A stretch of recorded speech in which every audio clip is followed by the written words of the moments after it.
নমস্কাৰ বন্ধু welcome to my YouTube channel Assam careers update আজি পুনৰ আপোনালোকৰ বহুত ভাল খবৰ হৈছে এডিআৰ 3.0 গ্ৰেড 3 গ্ৰেড 4 26,500 পদৰ আহিবলগীয়া আবেদনৰ তাৰিখ সম্পৰ্কে এটা ডাঙৰ আপডেট ওলাই আহিছে সো আপডেটটো কি হয় বা কেতিয়াৰ পৰা আবেদনসমূহ ষ্টাৰ্ট হ'ব এজ ক্ৰাইটেৰিয়া কিমান লাগিব সিলেকশন প্ৰসিডিউৰ কি হ'ব সম্পূৰ্ণ ডিটেইলছ এই ভিডিঅ'ত যদি আপোনালোকে গম পাব পাৰিব সো যদি ভিডিঅ'টো ভাল পায় ভিডিঅ' লাইক কৰিব পাৰে আৰু লগতে চেনেলটো সাবস্ক্ৰাইব কৰি দিব পাৰে এনেকুৱা ভিডিঅ'সমূহ প্ৰতিদিনে পাই থাকিব আৰু মোৰ হোৱাটছআপ চেনেল ভিডিঅ' ডেসক্ৰিপশ্যনত দিয়া আছে তাত গৈ ফলোটো কৰি দিব পাৰে তেতিয়া আপোনালোকে ডেইলি জবৰ আপডেটসমূহ পাই থাকিব পাৰিব আৰু ভিডিঅ'টো যিমান পাৰে সিমান বন্ধুজক শ্বেয়াৰ কৰি দিওক যাতে সকলো বন্ধুৱে ডেইলি জবৰ আপডেটসমূহ পাই থাকিব পাৰে আহক আজি ভিডিঅ' আৰম্ভ কৰোঁ ইয়াত দেখিব আছে এডিআৰ 3.0 সম্পৰ্কে আপোনালোকে দেখিব পাৰিছে ADR 2026 when Assam Direct Recruitment 3.0 vacancy announce মানে আসাম ডাইৰেক্ট ৰিক্ৰুটমেণ্টৰ যিটো 3.0 ওৰ যিখিনি ভেকেন্সি সেইখিনি কেতিয়া এনাউন্স কৰা হ'ব গ্ৰেড 3 গ্ৰেড 4 তাৰ সম্পৰ্কে জনোৱা হ'ব আপোনালোকে যদি আপোনালোকে এক্সাম দিম বুলি যদি ভাবিছে তেন্তে আপোনালোকে এতিয়াৰ পৰা প্ৰিপাৰেচন সমূহ কৰিব লাগিব তাৰ কাৰণে আমাৰ টিমৰ তৰফৰ এটা কোৰ্স প্ৰস্তুত কৰি লোৱা হৈছে সো কোৰ্সটো কথা ডিটেইলছত জনোৱাৰ আগতে দুটা কথা পোনপ্ৰথমে জনাই ল'ব বিচাৰিছোঁ প্ৰথম যেটো কথা আছে কোৰ্সটো যে আপোনালোকে বাই কৰিলে পঢ়ে তেন্তে আপোনালোকে বেলেগ কোনো বুক পঢ়িব নালাগে বেলেগ কোনো কোৰ্স কৰিব নালাগে সকলোখিনি ইয়াতে আপোনালোকে এভেইলেবল পাই যাব সেকেন্ড যেটো কথা হৈছে এই কোৰ্সটো যে ভালদৰে পঢ়ে আপোনালোকে নিশ্চয় সিলেকশন সমূহ লাভ কৰিব পাৰিব আৰু এতিয়া হেলো কেনেকৈ বাই কৰিব পাৰিব বাই কৰিবৰ কাৰণে যেটো আমাৰ হোৱাটছআপ নম্বৰ আপোনালোকে স্ক্ৰিনত দেখিব পাৰিছে 9181267278 জাস্ট আপোনালোকে হোৱাটছআপত হাই বুলি মেছেজ কৰিলে আমি আপোনালোকক বাই কৰা প্ৰসেস সকলোখিনি কৈ দিয়া হ'ব সো এতিয়া হেলো আপোনালোকে কোৰ্সটো আন্ডাৰত কি পাব বা কোৰ্সটো কি হয় সকলোখিনি ডিটেইলছত মই আপোনালোকক জনাই দিব বিচাৰিছো ইয়াত আপোনালোকে দেখিছে এডিআৰ 3.0 ও grade 3 and grade 4 base course 2026 and 2027 ইয়াত মেইনলি আপোনালোকে লাভ কৰিব পাৰিব 10,000 কোৱেশ্চন উইথ এনসাৰ 10,000 প্ৰশ্ন উত্তৰ এই কোৰ্সটো আন্ডাৰত লাভ কৰিব পাৰিব আসামিজ এণ্ড ইংলিছ মিডিয়াম অসমীয়া আৰু ইংৰাজী মাধ্যম দুইটা মাধ্যমতে লাভ কৰিব পাৰিব অল টপিকৰ A to Z এনালাইসিস যিমানখিনি সাবজেক্ট আছে গোটেইখিনি সাবজেক্টৰ যিমানখিনি টপিক আছে ফৰ এক্সাম্পল ইংলিছ গ্ৰামাৰে 12-13টা বা 15টা 20টা টপিক আছে সেই সকলোখিনি টপিকৰ আপোনালোকে A to Z এনালাইসিস লাভ কৰিব তেনেকৈ প্ৰতিটো সাবজেক্টকৈ লাভ কৰিব পাৰিব আৰু এই কোৰ্সটোত কি সাবজেক্ট ইনক্লুডিং আছে মই জনাই দিব বিচাৰিছো social study হোক জেনাৰেল নলেজ হোক বা জেনাৰেল স্টাডি হোক পাব ম্যাথমেটিক্স পাব ৰিজনিং পাব ইংলিছ গ্ৰামাৰ মানে অল সাবজেক্ট পাব কমপ্লিট সিলেবাস কভাৰ হয় অল সাবজেক্ট পাব আৰু বিশেষকৈ social study ক্ষেত্ৰত হিষ্ট্ৰি হোক পলিটি হোক ইকোনমি হোক জিওগ্ৰাফি হোক আসাম ৰিলেটেডও লাভ কৰিব পাৰিব ইণ্ডিয়া বা ওয়াৰ্ল্ড ৰিলেটেডও আপোনালোকে লাভ কৰিব পাৰিব এক্সট্ৰাকৈ সো আপোনালোকে গোটেইখিনি আপোনালোকে লাভ কৰিব পাৰিব আৰু লগতে কোৰ্সটো যে বাই কৰিলে পঢ়ে তাৰ পিছত আপোনালোকে নিজকে পৰীক্ষা কৰি চাব লাগিব ন সো নিজকে পৰীক্ষা কৰি চাবলৈ আপোনালোকে লাভ কৰিব মক টেষ্টৰ কাৰণে টেষ্ট পেপাৰ প্ৰায় 10-12খনৰ ওপৰত আপোনালোকে মক টেষ্টৰ কাৰণে টেষ্ট পেপাৰ লাভ কৰিব পাৰিব আৰু আপোনালোকে যিখিনি আগতে এক্সাম হৈ গ'ল PYQ তাৰ কাৰণে প্ৰিভিয়াছ যিখিনি কোৱেশ্চন পেপাৰ হয় PYQ সেইখিনিও আপোনালোকে লাভ কৰিব পাৰিব উইথ এনসাৰ শিটৰ সৈতে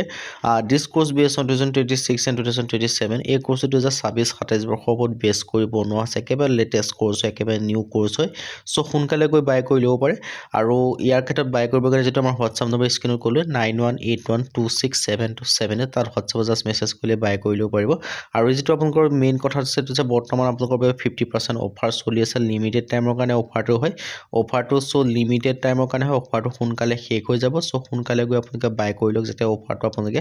লাভ উঠাব পাৰে সো অফাৰটো ক'লে 50% অফাৰ সো আগতে যেটো প্ৰাইস আছিল 999 হয় কিন্তু বৰ্তমান 50% অফাৰ কাৰণে 499 হয় সো সোনকালে গৈ বাই কৰি ল'ব পাৰে আৰু এই কোৰ্সটো ডিটেইলছখিনি মই জনালে 50% অফাৰৰ কথা আৰু বাকি আপোনালোকৰ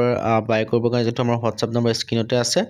আৰু বাকি ইয়াত আপোনালোকে যিটো one of the best course হয় আৰু এই কোৰ্সটো যদি পঢ়ে তেন্তে বেলেগ কোনো বুক পঢ়িব নালাগে বা বেলেগ কোনো কোৰ্স কৰিব নালাগে সকলোখিনি ইয়াতে আপোনালোকে উপলব্ধ পাই যাব সো এটো যে ডিটেইলছখিনি মই আপোনালোক জনাই দিলো কোৰ্সৰ ৰিলেটেড সকলোখিনি আপোনালোকে নিশ্চয় গম পালে আৰু 10,000 কোৱেশ্চনৰ লগতে টেষ্ট পেপাৰ বা মক টেষ্টৰ পৰা test paper all subject all syllabus cover কৰি কমপ্লিট সিলেবাস কভাৰ কৰি কোৰ্সটো পোষ্ট কৰা হৈছে এতিয়া হলো মেইন ভিডিঅলৈ এডিআৰ 2026 ৰ ক্ষেত্ৰত when Assam Direct Recruitment 3.0 O vacancy announce মানে 3.0 যিখিনি ভেকেন্সি আছে কেতিয়া এনাউন্স কৰিব তাৰ আগতে মই আপোনালোকক কমপ্লিট ডিটেইলছটো জনাই দিব বিচাৰিছো তাৰ পিছত বাকি ডিটেইলছলৈ গৈ আছো পোষ্ট নেম আপোনালোকে দেখিছে গ্ৰেড 3 এণ্ড গ্ৰেড 4 লেভেলৰ ভেকেন্সি হয় যেটো ভেকেন্সি দেখিছে টু বি নটিফাই কিমানটা ভেকেন্সি বিটুন পিছৰ পৰ্যায়ত নটিফিকেশন দিব বুলি কৈছে অৰ্গেনাইজেচন নেম দেখিছে ষ্টেট লেভেল ৰিক্ৰুটমেন্ট কমিশনৰ আন্ডাৰ হয় কোৱালিফিকেশন ক্লাছ 8 পাস যদি কৰিছে তেতিয়াও আবেদন কৰিব পাৰিব আৰু যদি আপোনালোকে SSLC বা 10 পাস কৰিছে তেতিয়াও এপ্লাই কৰিব পাৰিব আৰু যদি আপোনালোকে ডিগ্ৰী পাস কৰিছে তেতিয়াও আপোনালোকে ভেকেন্সিখিনি ক্ষেত্ৰত আবেদনসমূহ কৰি ল'ব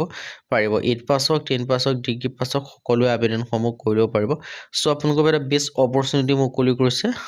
সো আপোনালোকে আবেদনসমূহ কৰিব পাৰিব কেতিয়াৰ পৰা আবেদনসমূহ কৰিব পাৰিব সেইখিনি কথা জনাই আছোঁ ছবিটো শেষলৈকে চাই থাকিব আৰু ADA 2026 ক্ষেত্ৰত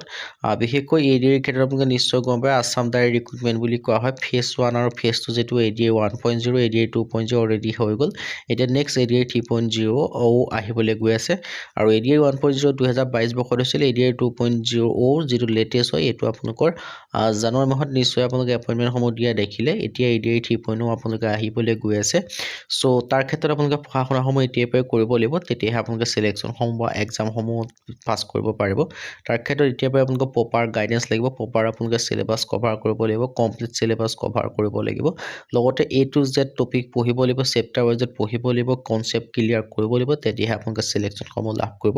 পাৰিব এই সকলোখিনি চেপ্টাৰ ওয়াইজ বা আপোনালোকে অল সিলেবাস কভাৰ কৰি কমপ্লিট সিলেবাস কভাৰ কৰি যেটো আমাৰ টিমৰ তৰফৰ যেটো কোৰ্স প্ৰস্তুত কৰি উলিওৱা আছে সো কোৰ্সটো আপোনালোকে বাই কৰি পঢ়া শুনা কৰিব পাৰে কোৰ্সটোৰ ক্ষেত্ৰত বৰ্তমান আপোনালোকৰ বাবে সুবিধা হোৱাকৈ 50% অফাৰ আছে সো অফাৰটো লিমিটেড টাইমৰ কাৰণে অফাৰটো শেষ হোৱাৰ আগতে আপোনালোকে সোনকালে গৈ বাই কৰি ল'ব পাৰিব আৰু কোৰ্সটো বাই কৰি পঢ়া শুনা কৰিলে বেলেগ কোনো বুক পঢ়িব নালাগে বেলেগ কোনো কোৰ্স কৰিব নালাগে সকলোখিনি আপোনালোকে ডিটেইলছ বা সকলোখিনি ষ্টাডি মেটেৰিয়েল আমাৰ কোৰ্স আন্ডাৰতে এভেইলেবল পাই যাব আৰু এই কোৰ্সটো ভালদৰে পঢ়িলে নিশ্চয় সিলেকশন সমূহ লাভ কৰিব পাৰিব বাকি আপোনালোকক মই নিশ্চয় গম পাইছো CMC কিছুদিন আগতে কৈছিল যে ADA যেটো 3.0 মানে তৃতীয় যেটো সংস্কৰণ হেতু আপোনালোকৰ অতি সোনকালে আপোনালোকৰ কাৰণে আহিবলৈ গৈ আছে বুলি কৈছে